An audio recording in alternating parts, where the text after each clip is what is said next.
Jai Hind दोस्तों, welcome back to Smart Ideas Foundation. You are watching Pre-Secure with me Raj Gaurav, and on today March 6 we will discuss these topics from current affairs. आज के session में हम लोग current affairs के इन topics को discuss करेंगे MCQ के help से। आज के एजेंडा की बात करें तो जो पहला टॉपिक हम डिस्कस करने वाले हैं वो एक जिंजर की वेराइटी, बड़ी यूनिक वेराइटी जो अपने मेडिसिनल अपने हर्बल प्रॉपर्टीज के लिए जानी जाती है, जिसका प्रोडक्शन होता है कार्बी एंगलोंग रीजन में। The second term would be oleum. ये ओलियम टर्म न्यूज में था, साइंस से रिलेटेड हम इसको डिस्कस करेंगे।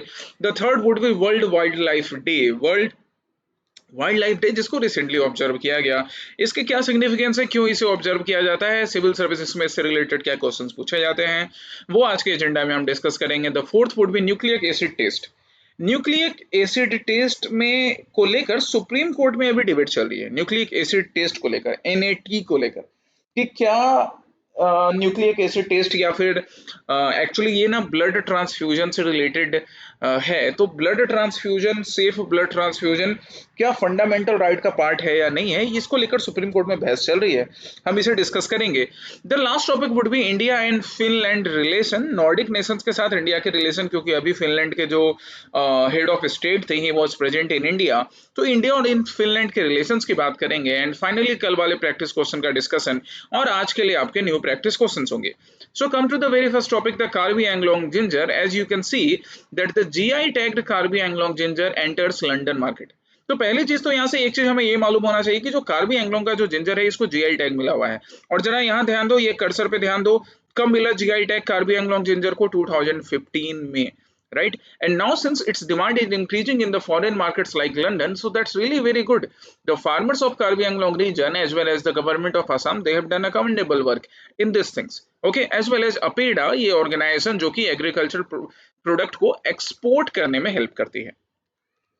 So come to the very first statement. पहला स्टेटमेंट क्या बोल रहा है? It is primarily cultivated by tribal communities in Assam using chemical intensive farming. ना भैया, जब ट्राइबल कम्युनिटी किसी भी चीज का फार्मिंग कर रही है ना, तो वो केमिकल्स का कम से कम यूज करते हैं। यही तो खासियत है हमारे ट्राइबल कम्युनिटीज की, कि वो कम केमिकल का यूज करके भी फार्मिंग के सस्टेनेबल मेथड से प्रोडक्ट की ऑथेंटिसिटी, उसके हर्बल प्रॉपर्टीज को मेंटेन रखते हैं। तो पहला स्टेटमेंट हो गया wrong. The second thing is about Nadia. The Nadia variety of this ginger has a lower fiber content and is exclusively preferred for the export market. Actually जो Nadia variety है ना, देखो मैं जिंजर की तुम्हें दो वेराइटी के बारे में बताऊंगा, एक नाडिया वेराइटी एंड एक आइजोल वेराइटी। तो जो नाडिया वेराइटी है इसमें ना हाई फाइबर कंटेंट होता है, और भारतीय यूज में, भारत में डोमेस्टिक यूज के लिए इसका बड़ा डिमांड है। एक्सपोर्ट के लिए ना हम आइजोल का यूज करते हैं, आइजोल ये लेस फाइबर वाला है। तो अभी जो लंदन एक्सपोर्ट किया जा रहा है ये एक्चुअली में आइजोल वेराइटी किया जा रहा है, नाडिया वेराइटी की रिक्वायरमेंट इंडिया में ज्यादा है। The third is about geographical indication tag registration for such agricultural product is valid for a period of 10 years following which it can be renewed. एकदम सही बात है कि जीआई टैग जो मिलता है ना वो 10 साल के लिए मिलता है, जिसको आगे रिन्यू किया जा सकता है। करेक्ट है, जैसे जो हमारा कार्बी एंगलोंग जिंजर है इसे 2015 में मिला and then it is renewed. Fourth, the agriculture and processed food products development authority is a statutory body, ठीक है, that operates under the nodal jurisdiction of Ministry of Agriculture. Actually not. APEDA एक body है जो कि agricultural produce को export, जो भी हमारे एग्रीकल्चरल प्रोड्यूस होते हैं उनके एक्सपोर्ट को सपोर्ट तो करती है, बट ये ना मिनिस्ट्री ऑफ फार्मर्स वेलफेयर के अंदर या मिनिस्ट्री ऑफ एग्रीकल्चर के अंदर काम नहीं करती है। ये स्टेटमेंट रॉन्ग हो गया, हमारे बस एक ही स्टेटमेंट करेक्ट है, नंबर 3। आंसर क्या होगा? ओनली 1। अब आते हैं हम सबसे पहले कार्बी एंगलोंग जिंजर की बात कर लें, तो it is mainly grown in Karbi Anglong district of Assam, mainly in the सिंघासन हिल्स रीजन।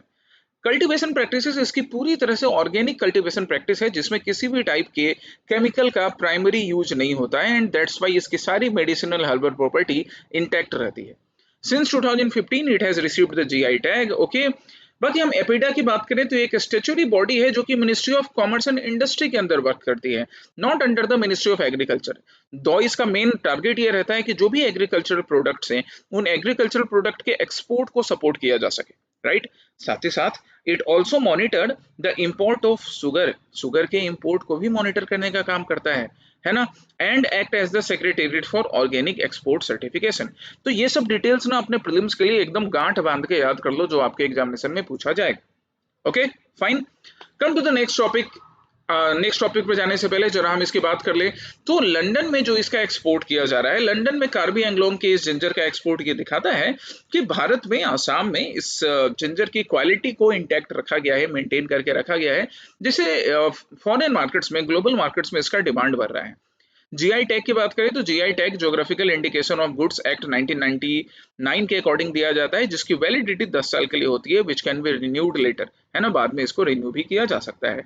असम से हमारे कार्बी एंगलोंग जिंजर के अलावा बाकी और कौन कौन से प्रोडक्ट हैं जिनको जीआई टैग मिला है, दैट यू शुड नो। अगर मालूम है तो बिल्कुल आप कमेंट सेक्शन में आंसर कर सकते हो, नहीं मालूम है तो ढूंढ लो, that is very much necessary.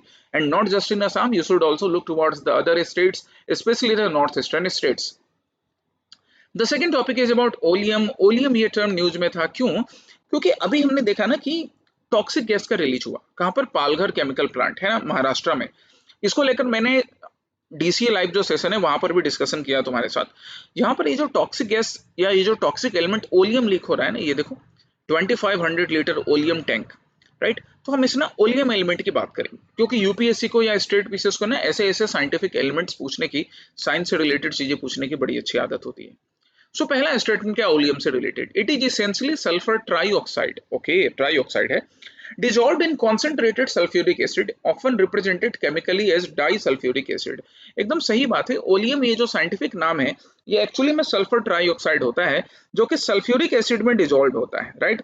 हम इसको सल्फ्यूरिक एसिड में डिजोल्व होता है, and chemically it is known as disulphuric acid. Disulphuric acid के नाम से हम इसे बुलाते हैं। पहला स्टेटमेंट करेक्ट है। दूसरा, it is highly unreactive with water. Actually में सल्फर के जो ऑक्साइड्स होते हैं ना, वो वाटर के साथ रिएक्टिव होते हैं गाइज। तभी SO2 जब हवा में ऊपर जाता है और वाटर के साथ मिलकर H2SO4 बनाता है। तो सल्फर के ऑक्साइड्स यूजुअली वाटर के साथ रिएक्टिव होते हैं, अनरिएक्टिव नहीं। ये कॉमन सेंस, ये बेसिक नॉलेज भी आपको ये स्टेटमेंट गलत करने के लिए बोलेगा कि हाँ भैया इसको गलत मान लो। करेक्ट क्या हुआ? One only. बुझे? So come to oleum. Oleum which is fuming sulphuric acid, इसको हम कॉमनली क्या बुलाएंगे? फ्यूमिंग सल्फ्यूरिक एसिड के नाम से बुलाएंगे। केमिकल कंपोजिशन की बात करें तो it is essentially sulphur trioxide, है ना, इसका ये केमिकल कंपोजिशन है, याद रखेंगे इसे। केमिकल फॉर्मूला, जब हम इसे कॉन्सेंट्रेटेड सल्फ्यूरिक एसिड के साथ डिजोल्व करके रखते हैं तो डाई सल्फ्यूरिक एसिड मतलब H2S2O7 के नाम से भी इसको बुलाया जाता है, राइट। अब हम इसकी बात करें इंडस्ट्रियल एप्लीकेशंस क्या होता है, तो it serve as a crucial intermediate in the industrial manufacturing of high purity sulphuric acid. High purity sulphuric acid के केस में ये ना एक इंटरमीडिएट के रूप में यूज होता है। It is a very good dehydrating agent, and so it is use in explosive industry. Explosive industry में इसको यूज करते हैं। पेट्रोलियम रिफाइनिंग में यूज होता है, कॉमर्शियल डाइज बनाने में यूज होता है। इन सारी चीजों में हमारे ओलियम नाम के या फिर इस डाई सल्फ्यूरिक एसिड का, रेड सल्फर ट्राईऑक्साइड का यूज किया जाता है। वाटर रिएक्टिविटी की बात करें तो काफी हाईली रिएक्टिव होता है, and then it triggered exothermic reaction, जिससे कि काफी हीट जनरेट होता है। मतलब अगर आपके आसपास के एटमॉस्फेयर में ओलियम प्रेजेंट है तो अचानक से ना आपको अपने बॉडी पे रेसेस फील होने लगेंगे, सांस लेने में दिक्कत होगी, इवन स्किन रेसेस इतने ज्यादा हो जाते हैं कि आंखों में जलन होगी और आंख परमानेंटली खराब भी हो सकते हैं। So it's really really harmful. और भारत में ऐसे डिजास्टर मैनेजमेंट की कोई ऐसे जो डिजास्टर्स होते हैं, जो इंडस्ट्रियल डिजास्टर्स हैं, इसको लेकर अभी तक हम कुछ बढ़िया नहीं कर पाए हैं। दिस रियली कंसर्न, क्योंकि भोपाल में ही ऐसा एक डिजास्टर हो चुका था और अभी फिर से 2026 में ऐसा डिजास्टर, खैर बड़े लेवल पर नहीं हुआ पर कुछ लोग तो इससे हार्म हुए। This really shows that the governments, state governments are not sincerely concerned related to people safety. People safety को लेकर वो सिंसियरली कंसर्न नहीं है। Okay, the next topic is about World Wildlife Day, because on World Wildlife Day, the Prime Minister Modi reaffirms commitment to wildlife conservation। Prime minister Modi ने बोला कि हम world wildlife day में एक बार फिर से अपने जो हमारी जो प्लेज है, जो हमारा प्रण है कि हम वाइल्ड लाइफ को प्रिजर्व करेंगे। जैसे आप यहाँ एक एलिफेंट को देख सकते हो, हम इस प्रण को दोबारा दोहराते हैं। So first statement related to World Wildlife Day, it marks the date of establishment of the United Nations Environment Program। कि वर्ल्ड वाइल्ड लाइफ डे उस दिन को कमेमोरेट किया जाता है जब यूनाइटेड नेशन एनवायरनमेंट प्रोग्राम को एस्टेब्लिश किया गया था। एक्चुअली ये स्टेटमेंट रॉन्ग है, ऐसा नहीं है। World wildlife day United Nations environment programme के एस्टेब्लिशमेंट नहीं, बल्कि साइट्स। साइट्स क्या है भैया? तो साइट्स है convention on international trade in endangered species of wild flora and fauna. Endangered species के इंटरनेशनल ट्रेड को कंट्रोल करने के लिए कि इनके इस ट्रेड से किसी भी टाइप का हार्म ना हो, इसको लेकर एक कन्वेंशन बनाया गया, इंटरनेशनली ऑबलाइज्ड कन्वेंशन। इसी के साइनिंग हुई थी इस दिन को, मार्च 3 को, और उसको हम वर्ल्ड वाइल्ड लाइफ डे के रूप में ऑब्जर्व करते हैं, है ना। तो ये चीज याद रखिएगा कि world wildlife day is observed the signing off sites which actually tried to protect the wildlife across the world. Okay, so one is incorrect. Two की बात करें तो it was officially established by the United Nation General Assembly based on a proposal by Thailand. ये एकदम सही है। और वैसे भी जब ऐसे ऑप्शन होते हैं ना, तो एक स्टेटमेंट जब रॉन्ग हो गया तो दूसरा सही होना ही होता है। खैर फिर भी अगर बात करें तो ये स्टेटमेंट बिल्कुल सही है। So answer would be A, 1 is incorrect but 2 is correct. इसको यूनाइटेड नेशन जनरल असेंबली ने ऑफिशियली एस्टेब्लिश किया, किसके प्रपोजल पर? थाईलैंड के प्रपोजल पर। Okay, so in 2013 it was officially established, and for the first time on March 3, 2014 it was first time celebrated. इसको पहली बार celebrate किया गया था वर्ल्ड वाइल्ड लाइफ डे को 2014 में। 2014 में सेलिब्रेट किया गया जब prime minister Modi prime minister भी बने थे, है ना। चलिए साइट्स की बात करें तो इसको 1973 में ही साइन किया गया था, which is administered by United Nation environment programme. ये एक लीगली बाइंडिंग ट्रीटी है। There are very few legally binding treaty, बहुत कम ही ऐसी लीगली बाइंडिंग ट्रीटी हैं, पर उनमें से एक है साइट्स। इसके लीगली बाइंडिंग नेचर और इसके बाद भी डिफरेंट नेशंस को इसको ऑबे करने के पीछे रीजन देखो क्या है कि हर देश ने ये चीज तो ऑब्जर्व किया कि हमारे यहाँ वाइल्ड लाइफ के नंबर कम हो रहे हैं। तो अगर हम एक legally binding global legally binding treaty नहीं बनाएंगे तो हो सकता है इसका इम्प्लीमेंटेशन स्लो रहे या इफेक्टिव इम्प्लीमेंटेशन ना हो। सो लीगली बाइंडिंग होने के बाद भी डिफरेंट डोमेस्टिक नेशंस ने इसको अडॉप्ट किया। हाँ कि इसमें एक पार्ट और मेंशन है, but it requires domestic law for implementation, कि जब भी इम्प्लीमेंटेशन होगा तो इसके लिए डोमेस्टिक लॉ की जरूरत पड़ेगी। तो भारत ने भी तो वाइल्ड लाइफ प्रोटेक्शन एक्ट बनाकर रखा है ना, तो हम एक तरफ साइट्स को भी फॉलो करते हैं और वाइल्ड लाइफ प्रोटेक्शन एक्ट को भी फॉलो करते हैं। अपेंडिक्स की बात करें, इसमें मेनली 3 अपेंडिक्स है। अपेंडिक्स 1 जिनमें हाई एक्सटेंशन रिस्क एनिमल्स को कवर किया जाता है, जैसे टाइगर, रेड पांडा। अपेंडिक्स 2 इसमें भी जो एनिमल्स हैं इनका भी ट्रेड स्ट्रिक्टली रेगुलेटेड है, हालांकि इसमें वैसे स्पीसीज हैं जिनको इमीडिएटली थ्रेट नहीं है, जो लिस्ट कंसर्न कैटेगरी में हो गए, है ना। और अपेंडिक्स 3 है protected by at least one specific country seeking global cooperation. Appendix 3 में वैसे स्पीसीज को रखा जाएगा जिस स्पीसीज को पर्टिकुलर कोई एक नेशन, मतलब जो भी नेशन जिन्होंने साइट्स को ऑबे किया है उनमें से कोई एक नेशन पर्टिकुलर किसी स्पीसीज को लेकर ग्लोबल कोऑपरेशन सीख कर रहा है। जैसे फॉर एग्जांपल अब सपोज कल को हम बात करते हैं, हम एक स्पीसीज की बात करते हैं जो कि लिस्ट कंसर्न है इंडिया के लिए, है ना। इंडिया में सपोज वो लार्ज नंबर पे मिल रहे हैं, एक स्पीसीज हम ले लें। अब इंडिया में तो दिख नहीं रहा है स्पीसीज, यूजुअली सारे स्पीसीज यहाँ पे थ्रेटन्ड ही है, मार मार के हमने खत्म कर दिए। तो मान लो कि सपोज कोई ऐसा स्पीसीज है, आप एक काम करना, आज तुम ये ढूंढना कि अपेंडिक्स 3 में कौन कौन से स्पीसीज हैं, इंडिया की तरफ से कोई एंट्री है कि नहीं, है ना। तो सपोज चलो हम मान लेते हैं कि ये कौवा, ये जो काव काव करता हुआ कौवा रहता है, तो ये कौवा को सपोज भारतीय सरकार चाहती है कि भाई हम इसको प्रोटेक्ट करें, तो भारत सरकार अपने तरफ से साइट्स को एक प्रपोजल भेज सकती है, and then CITES can include it into appendix 3। Appendix 3 में इसको साइट्स इंक्लूड कर लेगा, राइट। इंडिया ने 1976 में साइट्स को ज्वाइन किया था, enforced by WCCB under the wildlife protection act 1972, जिसका मैंने अभी मेंशन किया है कि इस वाइल्ड लाइफ प्रोटेक्शन एक्ट 1972 के अकॉर्डिंग इंडिया वाइल्ड लाइफ से रिलेटेड जो भी इलीगल ट्रेड होता है उसको रोकने का काम करेगा और वाइल्ड लाइफ कंजर्वेशन का काम करता है। बाकी हम वर्ल्ड वाइल्ड लाइफ डे 2026 की बात करें तो इसका इस साल का थीम रखा गया है मेडिसिनल एंड एरोमेटिक प्लांट्स, क्योंकि लगभग 70 to 95% of the world they are developing of the world in developing country they are dependent over traditional plant based medicine. जैसे हम लोग यहाँ तुलसी पर डिपेंडेंट है ना। तुलसी हमारे यहाँ सिर्फ हमारे कल्चर, हमारे रिलीजन का पार्ट नहीं है कुछ ग्रुप में, बल्कि एक बड़ा अच्छा मेडिसिनल प्रॉपर्टी भी रखता है।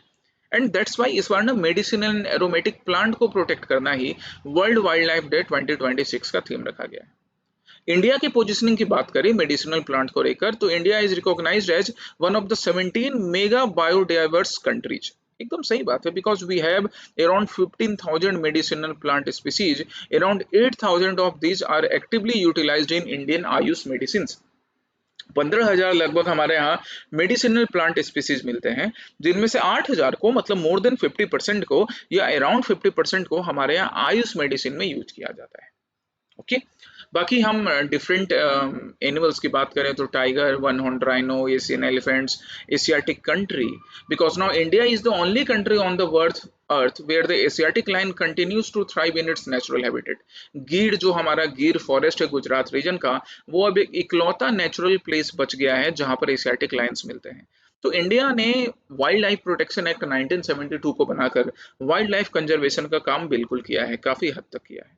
इंडिया के अपने कुछ इनिशिएटिव भी हैं जैसे इंटरनेशनल बिग कैट अलायंस, ये भी मैंने प्री सिक्योर में कई बार पहले डिस्कस किया है, एंड प्रोजेक्ट चीता, जिसको लेकर भारतीय सरकार चीता, जो कि भारत के जंगलों से एक्सटिंक्ट हो गया था, उसको वापस से भारत में रीइंट्रोड्यूस और प्रिजर्व कंजर्व करने का काम कर रही है।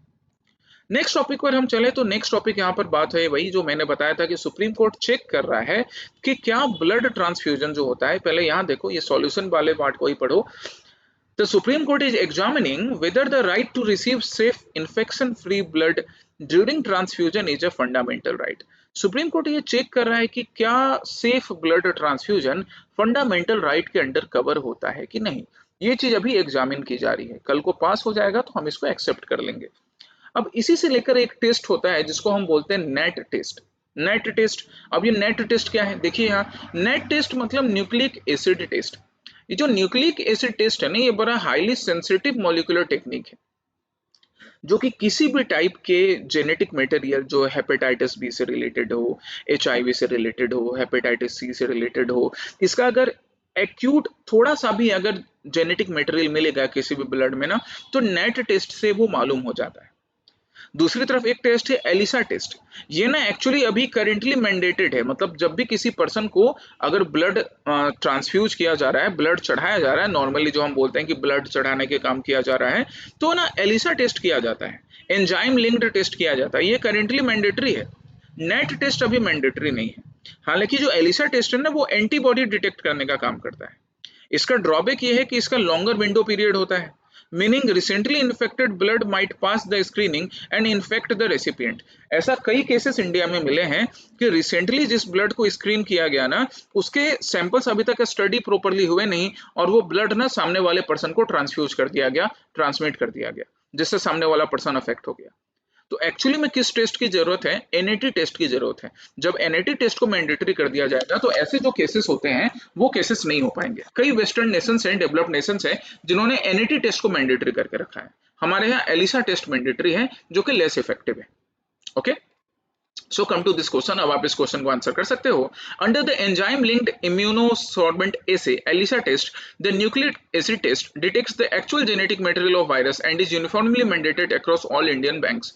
नहीं, all Indian blood banks. Actually NAT test Indian blood banks में मैंडेटेड नहीं है, मैंडेटरी अभी नहीं है। एलिसा टेस्ट मैंडेटरी है, ठीक है। Second, thalassemia is an inherited blood disorder where the body fails to produce enough hemoglobin, necessitating frequent blood transfusion. बिल्कुल, थैलेसीमिया एक ऐसा ब्लड डिसऑर्डर है जो एक्चुअली इनहेरिट भी होता है, राइट, जहां पर बॉडी जो होती है ना, वो हेमोग्लोबिन प्रोड्यूस करने की कैपेसिटी धीरे धीरे धीरे धीरे खो देती है। एंड दैट्स वाई जिस पर्सन को थैलेसीमिया होता है उनको फ्रीक्वेंट ब्लड ट्रांसफ्यूजन चाहिए। अब भारत में ये दिक्कत है कि फ्रीक्वेंट ब्लड ट्रांसफ्यूजन तो होता है, वैसे कई और चीजों में भी लोगों को ब्लड ट्रांसफ्यूजन की जरूरत पड़ती है। वहां पे सिंस एलिसा टेस्ट इतना इफेक्टिव नहीं है, इसलिए जो पर्सन थैलेसीमिया से पीड़ित है आगे जाकर उसमें एचआईवी के भी सिम्टम्स देखे जा चुके हैं। इट मीन्स कि एचआईवी इन्फेक्टेड पर्सन से निकलने वाला ब्लड भी उनको सब चढ़ा दिया जाता है, या हेपेटाइटिस के सिम्टम्स दिखने लग जाते हैं। तो ये चीज को सुप्रीम कोर्ट अभी लेकर काफी कंसर्न है। Second statement is correct about thalassemia. Third, blood safety and mandatory screening for infections in Indian blood banks are legally regulated under the National Medical Commission Act 2019। कि ब्लड सेफ्टी जो है ना, वो national medical act 2019 के अंदर legally regulated है। Actually ना यहाँ पर भी तुम्हें ये देखने की जरूरत है कि ये जो लीगली रेगुलेटेड है ये किस एक्ट के अंदर है। नेशनल, ये देखो, this is legally regulated under the drugs and cosmetic act, है ना। ये चीज यहाँ ध्यान देने की जरूरत है। ब्लड सेफ्टी इंडिया में इसको रेगुलेट करने का काम कौन सा एक्ट करता है, ड्रग्स एंड कॉस्मेटिक एक्ट। यहाँ पर क्वेश्चन में हमने क्या दिया था, नेशनल मेडिकल कमीशन एक्ट। तो नेशनल मेडिकल कमीशन एक्ट नहीं, बिल्कुल ये स्टेटमेंट रॉन्ग हो गया, हमें इनकरेक्ट ढूंढना था। आंसर क्या होगा, 1 and 3 only, incorrect. Actually blood transfusion जो है वो ड्रग्स एंड कॉस्मेटिक एक्ट्स के अंदर कवर होता है। ओके, अब हम जरा एक बार फिर से देख लेते हैं। तो सुप्रीम कोर्ट अभी आर्टिकल 21 में ये चेक कर रहा है कि blood transfusion, safe and infection free blood transfusion क्या फंडामेंटल राइट में कवर होगा या नहीं कवर होगा। तो फंडामेंटल राइट में blood transfusion, safe blood transfusion cover होगा या नहीं, इसको लेकर सुप्रीम कोर्ट आगे डिसीजन देगा। फिलहाल हमने एनएटी और एलिसा टेस्ट देख लिया। हम थैलेसीमिया डिजीज की भी बात कर चुके हैं, जहां पर बॉडी धीरे धीरे हीमोग्लोबिन प्रोड्यूस करने की अपनी जो कैपेसिटी है उसको खो देता है। And in so in that case the patient need life long frequent blood transfusion. And India ना thalassemia capital of the world बनता जा रहा है। मतलब यहाँ लोगों के अंदर ये हेमोग्लोबिन प्रोड्यूसिंग कैपेसिटी काफी कम होती जा रही है। This is really a concern, ये एक बड़ा कंसर्न है। ओके, बाय द वे एक काम करो, थैलेसीमिया किन रीजंस के वजह से होता है, what are the reasons behind this disease thalassemia, ये आज आप पढ़िएगा और पढ़ के ना कमेंट सेक्शन में आंसर भी शेयर कीजिएगा कि these are the reasons behind thalassemia disease, है ना। एंड ये तो ब्लड ट्रांसफ्यूजन तो है ही। Apart from blood transfusion, which are the preventive measures और which are the other measures which one can adopt, which any patient can adopt if he or she is suffering from thalassemia। ठीक है, ये चीज search कीजिए, ये चीज जानिए, क्योंकि जब थैलेसीमिया को लेकर इंडिया में इतने ज्यादा केसेस हो रहे हैं, राइट, अभी सुप्रीम कोर्ट भी थैलेसीमिया के वजह से ही ये डिस्कस कर रहा है ब्लड ट्रांसफ्यूजन की बात, तो ना आपको मालूम होना चाहिए थैलेसीमिया के बारे में और ज्यादा। ठीक है, come to the next topic, India and Finland की हम बात करते हैं। आप यहाँ देख सकते हैं that prime minister Modi and Alexander Stubb, now they are trying to elevate India Finland strategic partnership. Okay, ये दोनों यहाँ पर आप देख सकते हैं, ये हमारे रियल हेड ऑफ स्टेट और ये फिनलैंड के हेड ऑफ स्टेट।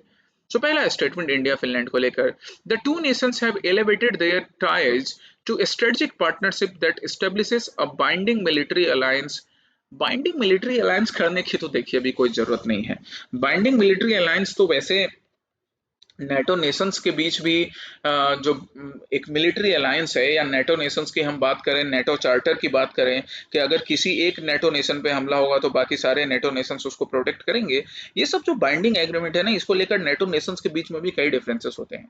और भारत ऐसे किसी भी बाइंडिंग मिलिट्री अलायंस का पार्ट ना तो पहले था ना ही अब बनने वाला है। तो पहला स्टेटमेंट इसके वजह से रॉन्ग हो गया। Second, the World Circular Economy Forum, which India will host in this year 2026, is an initiative traditionally organized by the World Economic Forum. Actually, this is wrong. ये जो इनिशिएटिव है ना, इसको वर्ल्ड इकोनॉमिक फोरम के अंदर नहीं organise किया जाता है। Okay, world circular economic forum India बिल्कुल इस बार होस्ट करेगा, बट ये ना एक फिनलैंड बेस्ड इनिशिएटिव है। ये देखो यहाँ मैंने मेंशन कर रखा है कि WCEF जिसको इंडिया इस बार ऑर्गेनाइज करेगा, it is actually a Finland Finnish initiative, right? It is not being originated by World Economic Forum. World Economic Forum ने इसको originate नहीं किया, ये भी गलत हो गया। Third, Finland is a key partner in establishing world's largest bamboo to bioethanol refinery located in Jammu Kashmir। अब जम्मू कश्मीर में बैम्बू इतना ज्यादा कहाँ से हो जाएगा भैया। Bamboo to bio ethanol refinery Jammu Kashmir में नहीं, असम में इनॉग्रेट किया जा रहा है फिनलैंड के हेल्प से, है कि नहीं। तो तीनों स्टेटमेंट रॉन्ग है, none of the above are correct. बुझे। बाकी फिनलैंड के मैप की बात करें तो this is the map of the Finland, you can look into the location of the Finland. Finland के बारे में, ये एक नॉर्डिक कंट्री है, अपना बॉर्डर किस किस के साथ शेयर करती है, मैरी टाइम बॉर्डर क्या है, ये सारी चीजें यहाँ पर मैंने मेंशन करके रखी है। सो गो थ्रू इट, और इन डिटेल्स के साथ साथ ये जो राइट साइड में डिटेल्स है इसको तो एक बार पढ़ो ही, मैप को भी ना जूम करके देखो कि अच्छा कहाँ पर फिनलैंड पड़ रहा है। That is very important for you, geography में ना ऐसे क्वेश्चंस पूछे जाते हैं। ओके, अब हम स्ट्रेटेजिक पार्टनरशिप की बात करें तो जो स्ट्रेटेजिक पार्टनरशिप भारत और फिनलैंड के बीच अडॉप्ट की जा रही है वो है security, economic and Jio political interest को इंप्रूव करने के लिए, कोई कंपलसरी बाइंडिंग मिलिट्री अलायंस के लिए नहीं। तीन मेजर पैक्ट साइन किए गए हैं, मोबिलिटी एंड माइग्रेशन कोऑपरेशन के लिए, एनवायरमेंट सस्टेनेबिलिटी के लिए, and statistics and data sharing के लिए।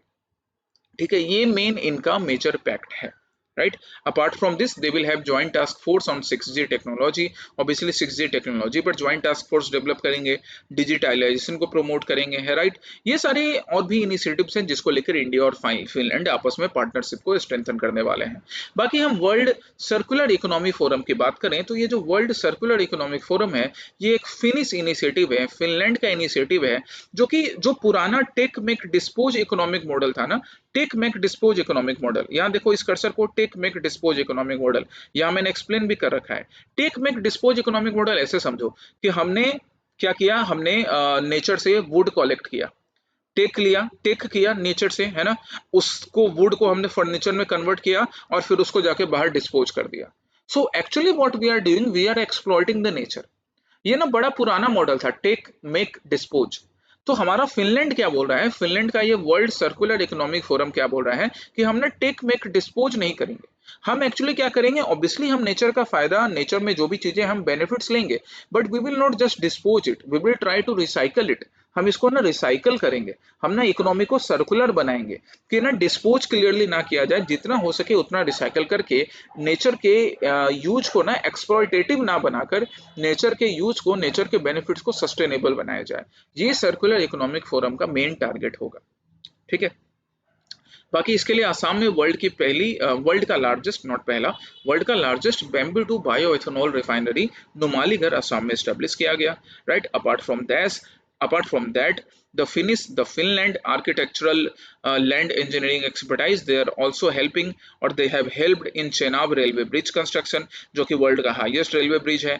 फिनलैंड टेलीकॉम के सेक्टर में भी इंडिया को काफी हेल्प करता रहा है, जैसे Finnish multinational Nokia plays a foundational role in building and expanding India 5G and telecommunication network. ये जो नोकिया है जिसके फोन आप सबने यूज किए होंगे, ये भी एक फिनिश मल्टीनेशनल कंपनी है, फिनलैंड की कंपनी है, जिसने इंडिया में 5G टेलीकम्युनिकेशन नेटवर्क को एक्सपेंड करने में भारत को बड़ा हेल्प किया है। So it means India and Finland, they have very large, they have very great cooperation in the field of technology, in the field of sustainable use of nature, like bamboo to bioethanol, as well as in the field of architectural engineering examples like Chenab railway bridge. Okay, अब हम चलते हैं कल के practice question पे। तो कल का practice question horn of Africa पर बेस्ड था। हॉर्न ऑफ अफ्रीका पे बेस्ड जो पहला स्टेटमेंट मैंने दिया था, that it is the fourth largest peninsula in the world, that is correct. ये पूरी तरह से करेक्ट है कि ये फोर्थ लार्जेस्ट पेनिसुला है वर्ल्ड का। Second, it is composed of Somalia, Djibouti, Ethiopia, Eritrea, and the partially recognized state of Somaliland. This is also correct. Third, it also shares a maritime border with Arabian Peninsula. Again, it is correct. यहाँ तीनों के तीनों statement correct थे, but हमें not correct ढूंढना है, इसलिए answer क्या होगा, D, none of the above, है ना। 1, 2 एंड 3 नहीं चूज करेंगे क्योंकि तीनों करेक्ट है, बट ढूंढना नॉट करेक्ट था, इसलिए नन ऑफ द अबव, कि यहाँ पे सब करेक्ट है, नॉट करेक्ट कोई नहीं है। और ना आपको हॉर्न ऑफ अफ्रीका के बारे में इतनी बातें याद रखनी है, इसके मैप को भी आप गूगल पे जाके simply horn of Africa type कीजिएगा, मैप ओपन कीजिएगा और देखिएगा कि ये सारे जो पॉइंट्स लिखे हैं ये सही हैं, और एक बार नहीं इनका लोकेशन चेक कर लेना। हॉर्न ऑफ अफ्रीका में सोमालिया, जिबूती, इथोपिया, एरिट्रिया का इनका लोकेशन चेक कर लेना। ओके, फोर्थ लार्जेस्ट पेनिसुला है वर्ल्ड का, ये भी याद रखेंगे हॉर्न ऑफ अफ्रीका के बारे में। सेकंड प्रैक्टिस क्वेश्चन था गुलाग हिस्ट्री म्यूजियम पे, जो कि ईरान में नहीं लोकेटेड है। हाँ, ईरान अभी भले न्यूज में है, but Gulag history museum is located in or for Russia. कहां पर लोकेटेड है, रसिया में। सेकेंड स्टेटमेंट क्या था, the museum was one of the last institutions dedicated to documenting political repression in 1920s। ये स्टेटमेंट करेक्ट है, पहला रॉन्ग था, ईरान में नहीं है, रसिया में है, बट सेकंड स्टेटमेंट करेक्ट है कि बिल्कुल ये जो म्यूजियम है ना, ये 1920s में जब स्टालिन का गवर्नमेंट चल रहा था रसिया में, तो उस टाइम में ना पॉलिटिकल रिप्रेशन किया गया था, फोर्स्ड लेबर कैंप्स थे, यहाँ पे लोगों से जबरदस्ती काम करवाया जाता था इनह्यूमन कंडीशन में, इवन जब उनकी डेथ होती थी तो वो भी डॉक्यूमेंटेड नहीं होता था, सही से क्रिमेशन नहीं किया जाता था, कई रिप्रेशन हुए थे। उसी चीज को इस म्यूजियम में, हिस्ट्री म्यूजियम में रिप्रेजेंट किया गया था, गुलाग हिस्ट्री म्यूजियम। रशियन गवर्नमेंट इसकी हिस्ट्री चेंज कर रही है, अब यहाँ पे वो डाटा हटाकर नाजी वॉर क्राइम्स को मेंशन किया जाएगा। देखो आजकल की जितनी सरकार है ना, उनको हिस्ट्री चेंज करने का बड़ा पड़ा हुआ है, वही गुलाग हिस्ट्री म्यूजियम में भी हो रहा है। ओके, सो ये बातें हम गुलाग हिस्ट्री म्यूजियम के लिए याद रखेंगे। आंसर क्या होगा, 2 ओनली। अब आज के लिए पहला प्रैक्टिस क्वेश्चन है गवर्नर के अपॉइंटमेंट को लेकर। क्यों, क्योंकि अभी रिसेंटली कई स्टेट्स के गवर्नर चेंज हुए हैं। So these are the statements related to the appointment of governor. अगर आपने पहले पॉलिटी की क्लासेस में पढ़ा है तो भी आप आंसर कर सकते हो, नहीं भी पढ़ा है तो थोड़ा गूगल अंकल का हेल्प लेके इस क्वेश्चन का आंसर करने की कोशिश करो। मंडे को मैं इसे डिस्कस कर लूंगा। और दूसरा प्रैक्टिस क्वेश्चन है United Nations Convention on the Law of Sea, UNCLOS को लेकर। क्यों, क्योंकि ये न्यूज में था, स्पेशली जिस तरह से यूएसए ने ईरानियन सबमरीन को इंडियन ओशन में डुबाया, तो ये फिर से न्यूज में आ गया। तो ये दोनों आपके प्रैक्टिस क्वेश्चन है। हालांकि ये क्वेश्चन यूपीएससी ने पहले भी 2022 में पूछा है, तो ये पीवाईक्यू का भी पार्ट है। सो एक पीवाईक्यू जो कि न्यूज में रहा, फिर से, और दूसरा अपॉइंटमेंट ऑफ गवर्नर जो पूरी तरह से न्यूज में है, इसको भी अलग अलग तरीके से पीवाईक्यू में पूछा गया है। ये आपके आज के दो प्रैक्टिस क्वेश्चन हो गए। अब कल सैटरडे संडे आपका क्या टारगेट होगा, आप इस वीक के प्री सिक्योर को रिवाइज करोगे। इस वीक जो भी मैंने प्री सिक्योर में सेशन लिया है, आप इसको रिवाइज करोगे सैटरडे संडे मिलाकर, और मंडे को फिर हम लोग नए प्री सिक्योर के सेशन के साथ मिलेंगे। Till then take care, study well, जय